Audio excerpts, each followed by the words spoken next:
Yes, hello there once again, wonderful students. Before we start this lesson, I will give you a little tour of my desk. Today, what do I have on it?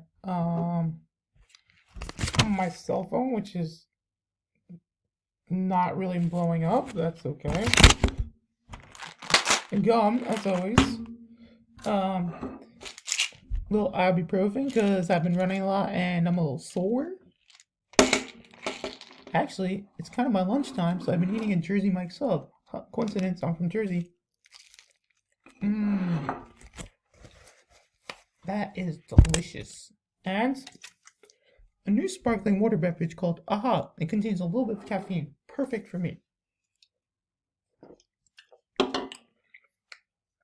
In my midday slump. And also, I want to let you know, I was trying to clean out my AirPods case, but it's still really dirty from years and years of abuse. Okay, so number 17. You should be on number 17 by now. And the question talks about what have we looked at for data manipulation. So we looked at three things. The first thing we looked at was manipulating the y-axis, right? And all we did there was we changed the scale of the y-axis to paint a different picture. Here, if you scale up to 15, it shows a lot more extremes, and here if you scale up to 40, it seems more flat. And that's all it does, is it can kind of magnify or zoom out of a picture. So for example, you guys had a problem about Arkansas football, the team. Graph A showed the wins per year going up to 100.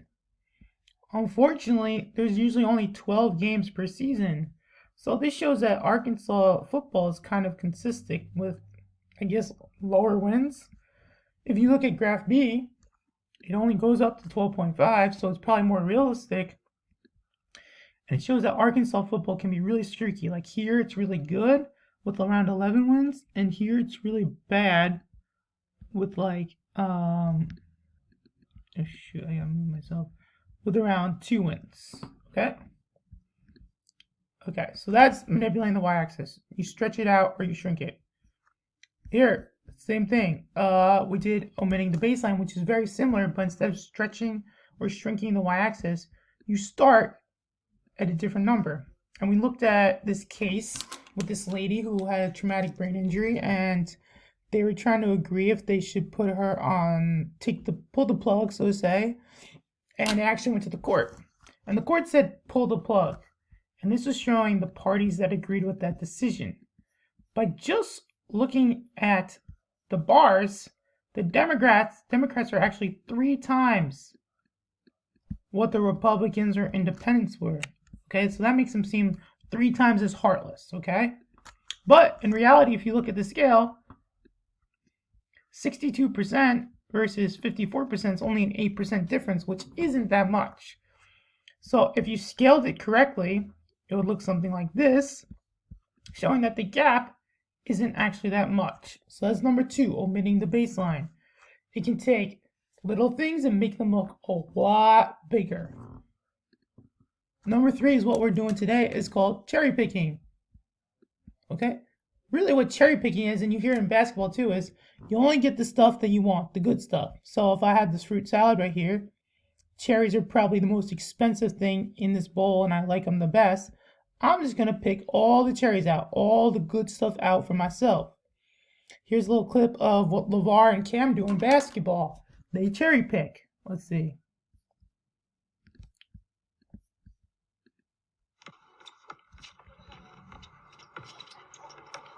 Okay, notice the guy in the gray just standing by the hoop while everyone else is back on defense.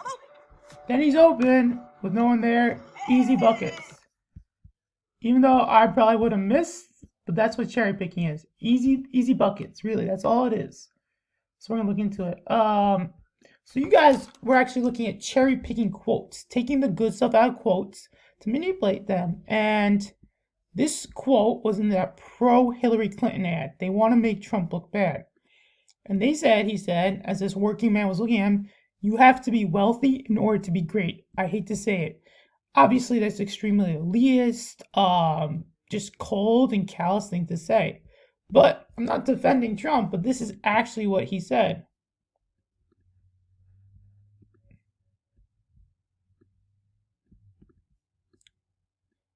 he didn't, they left out the first part of the quote, which is, there's one more thing we must do to make America wealthy again.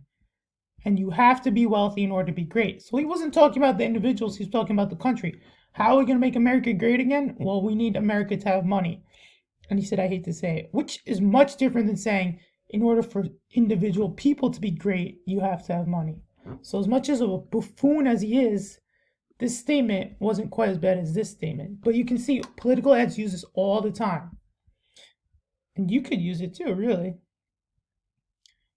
Okay, so we can also do that with graphs and charts. This is a classic one. They show the approval rating. Trump's approval rating is 88%. He tweeted this out. His disapproval rating is 9%, which is like crazy high. And it says it comes from the Wall Street Journal, which is very reputable.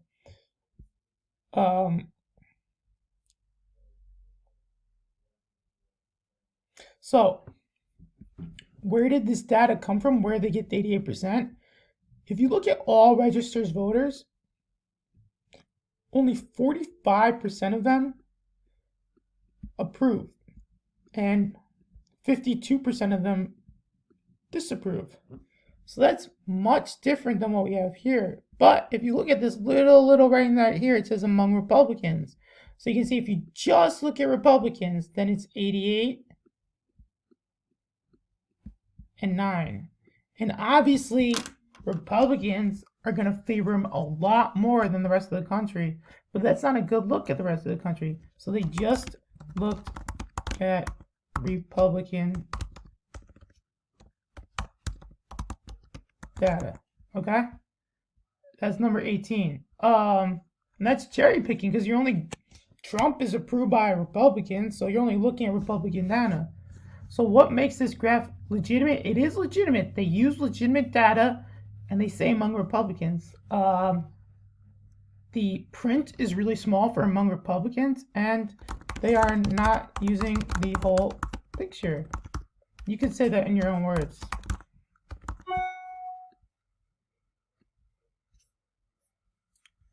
Okay, so that's that. It's 19. Now, I guess we skipped 20. We're gonna look at UK national debt, and UK is more than just Britain.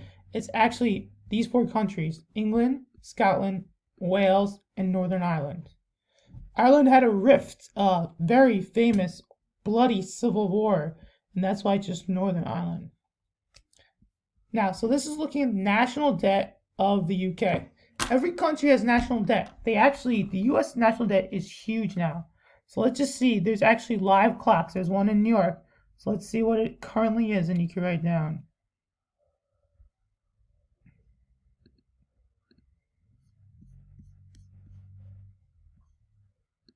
Oh, sorry. Oh, there we go. Here we go. So this is the national debt clock real time. So that's millions, billions, trillion. The national debt right now is 25 trillion. Okay? And what that means is we've borrowed $25 trillion from the world, various countries in the World Bank. The reason they keep lending us money is because they're US and they think we're good for it. It went up huge recently because of coronavirus, stimulus checks, and whatnot. Okay, so here we have 2 graphs. Graph A shows that British debt, national debt, was low, and now it's steadily increasing. Who could use this graph? Well, let's say Theresa May, a prime minister, is in office during this time. Her opponent, like Boris Johnson, might say, look what she's done. She's horrible with finances. She's let the national debt rise like twice as much. Okay? So the context is using showing UK national debt is skyrocketing, is doubled, has doubled, but you can write that. Okay, why is it misleading actually? Well, if you zoom out, this graph was from 95 to 2016. If you zoom out, the big picture is from 1910 to 2015. So if you look at this chunk that we looked at, 95 is like right here. Okay, so obviously the national debt in 95 is low, and it is going up, but compared to its max right there, it's nothing. It's still relatively low. So you could say cherry-picked data to make it seem like it was shooting up by starting at 1995, which was a all-time low. Okay, so you could put these things in your own words, okay? Because we gotta get moving on. I only got 15 minutes. And it's the same thing. The British debt in 95, if you look here, was around 38%. And by 2016, it's around 80%. You could just write that. But if you look at the peak British debt during World War II, it's around 230% and maybe even a little higher. So if this is the max British debt right now, it's been a lot higher all these years. And what message might the media be pushing for? Like I said, if the media wanted the current prime minister to look bad, they could choose this graph and show how much under that prime minister the debt shot up, how fiscally irresponsible they were. Now, the last thing, Zoom. What is Zoom? I think you guys have used it. It's like Google Meet. It's a video conferencing software. We use it for all our staff meetings, so all our staff can get on and see videos of each other, just like Google Meet. And we're going to do the same thing with Google Meet. So let's say, for some reason, a stockholder or an analyst, and I want to show that Zoom has been holding steady. Obviously, if you look at this graph, it goes down, then goes up, then down and up. So it doesn't look like it's steady. But what I can do is cherry pick.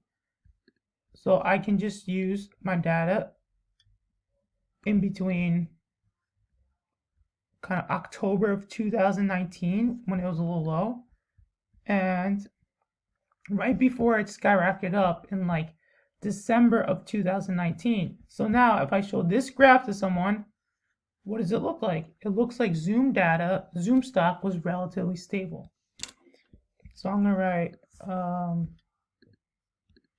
so you're gonna do the same thing to show when it's skyrocketing and when it's going down, okay? Because you might want to show investors when it's skyrocketing so they buy in. Google Meet might want to show investors when Zoom is going down so they get out of Zoom and maybe go into Google Meet.